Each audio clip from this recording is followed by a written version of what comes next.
kaya naman napakalaki ng puso ng show is because of everyone who is part of Batang Quiapo. And you will always have my biggest respect. I love you so much, Coco.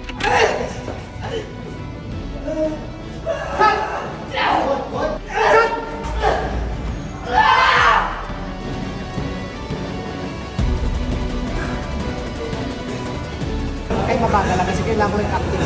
Okay, alis tayo. Sabay, alis na! Alis na! Ulit! 5, 4, 3, 2, 1, tandaan lang, slow mo! And action! Tama! Action! A little bit happy, a little bit sad.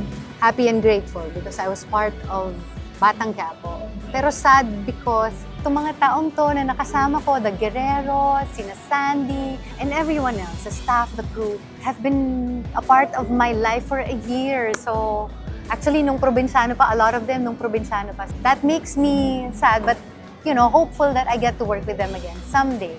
Some takeaway experience ko sa Batang Quiapo is working with Celia Rodriguez, with Albert Martinez, si Gustavo, Jake Cuenca, Miss Chanda Romero. These people, oh my God. Parang nakabuo ako ng even greater respect for these actors. Kasi they're such brilliant, and very talented people and kind-hearted. So, kung dati iniidolo ko sila, I look up to them, now mas malaki pa yung tingin ko sa kanila. Also, dahil sa role na ginanapan ko sa Batang Quiapo, I realize how it's so easy for crook politicians to do the country bad, to do the country disservice. And sana mabago natin with the help of shows like Batang Quiapo.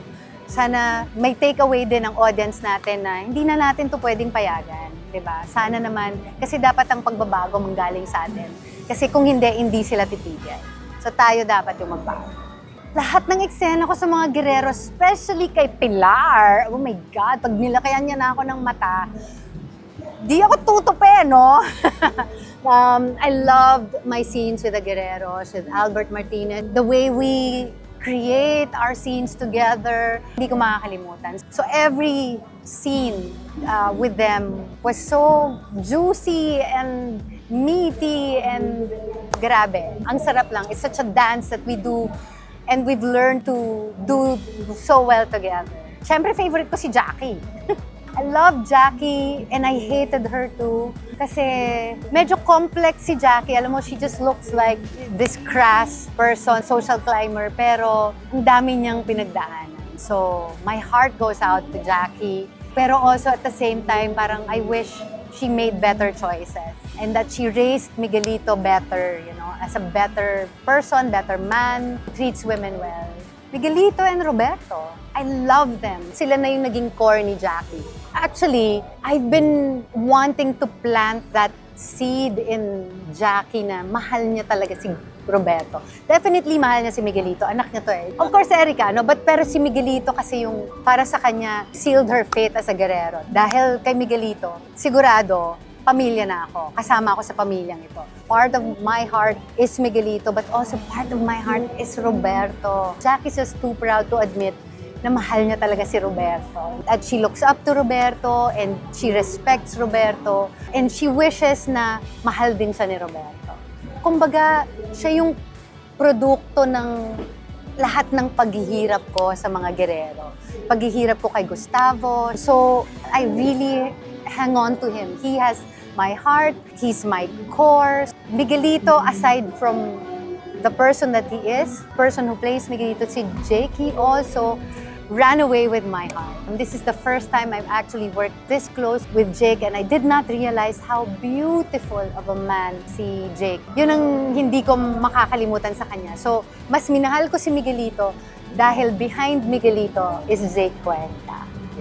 Kaya nga ako tumakbo na party list congresswoman para meron ding budget galing sa akin, di ba? Medyo maliit nga lang, 150 million kumpara sa 1 billion ang bawat isang congressman na may hawak na distrito, di ba? Sana all! The Guerreros are a representation of how dirty our politics is, di ba? Kung gaano kadumi ang politika sa Pilipinas, kung gaano kadali para sa mga taong nakapwesto na paglaruan ang pera ng bayan, ang kapalaran ng mga taong na supposedly pinagsisilbihan nila.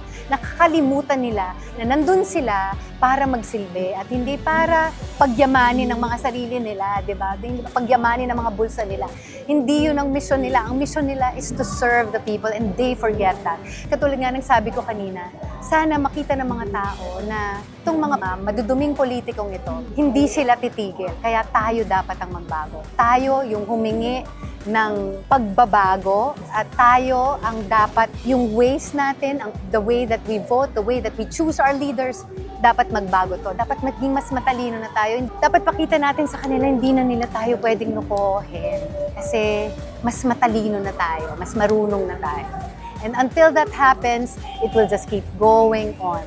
They will just keep on stealing our money and stealing our livelihood and stealing our lives from us. Mamahalin niyo ako! Ito na, guys! Kasi may pondo na ako!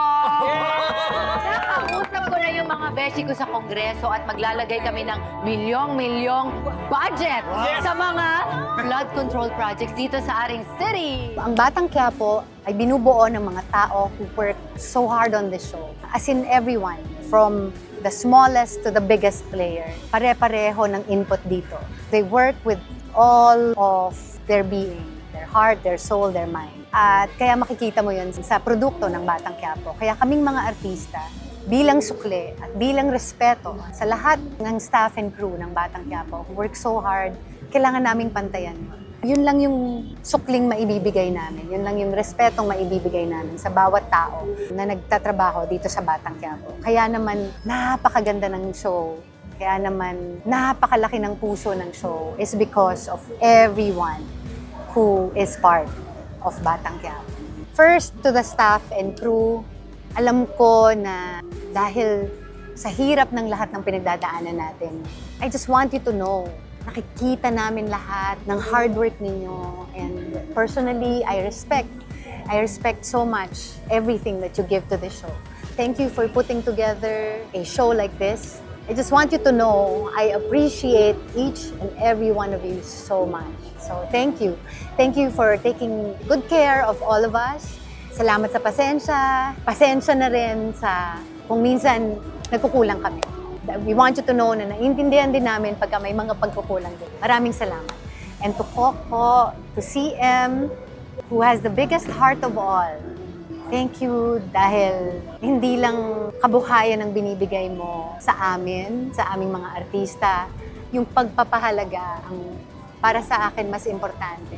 The mere fact na pinagkatiwalaan mo ako personally ng role katulad ni Jackie means that you trust me and that you have that much respect for me. So, coming from you, I appreciate that so much. Maraming salamat, CM, for every opportunity that you give me. Probinsyano pa lang, hindi na matatawaran yung mga pinagdaanan natin. Sana hindi natatapos sa Batang Quiapo. Sana marami pa tayong pagsasamahan. Maraming salamat. I will always love you and you will always have my biggest respect. I love you so much, Coco. I love you so much. And I am so grateful for the respect and the value that you give me. Thank you, CM. Thank you. Konti na lang, kapit pa kayo. Alam kong hindi nyo na mahintay kung paano magtatapos ang Batang Quiapo. Kami rin, babantayan namin lahat yan. So kapit lang kayo. Things will get more exciting. All of us, I know, can't wait to see how this will all come to a conclusion. So maraming salamat sa suporta ninyo. We've lasted this long because of you guys. We've created a story as intricate as Batang Quiapo because of you guys. Ginagawa namin tong lahat para sa inyo. So maraming salamat and please keep supporting Filipino shows, Filipino movies, the Filipino industry. Ang bayan! Ngayon ay lumalaban! Ngayon ay lumalaban! Ang tao! Ang bayan! Mga kapamilya, mga kababayan, gumising na tayo. Huwag na nating ibigay ang ating kinabukasan, ang kinabukasan ng mga anak natin, at ang mga anak ng mga anak natin, ang kinabukasan ng bayan natin sa kamay ng mga wala namang pakialam sa atin. Pag-isipan natin mabuti kung sinong ilalagay natin sa pwesto. Pag-isipan natin mabuti yung mga tao na totoong gustong maglingkod sa atin. Na totoong gustong umunlad ang mga buhay natin at ang lipunan natin. Hindi ako nagbibiro. Sana pag-aralan nating mabuti yung mga taong iboboto natin. Hindi lang dahil sikat sila o dahil binigyan nila tayo ng pera o dahil may utang na loob tayo sa kanila. Tigilan na natin yan. Kasi malinaw na malinaw, it doesn't work. Tingnan nyo naman kung nasa na tayo, di ba? Tingnan nyo naman kung gano'n na kadaming pera, trilyon-trilyon na yung nakuha nila sa atin. Huwag na nating payagan. Please lang po, pag-aralan nating mabuti, bumoto tayo ng tama, pagkatiwalaan natin ang mga tamang tao. Please lang po.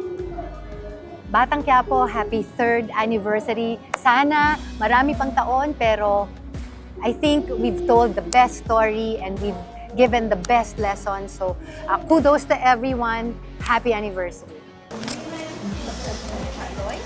Yes, Miss A. Yes! And we are the Guerrero Girls! Ako po si Angel Aquino, gumaganap bilang Jackie. Nagpapaalam at nagpapasalamat sa inyo, mga kabatang Quiapo.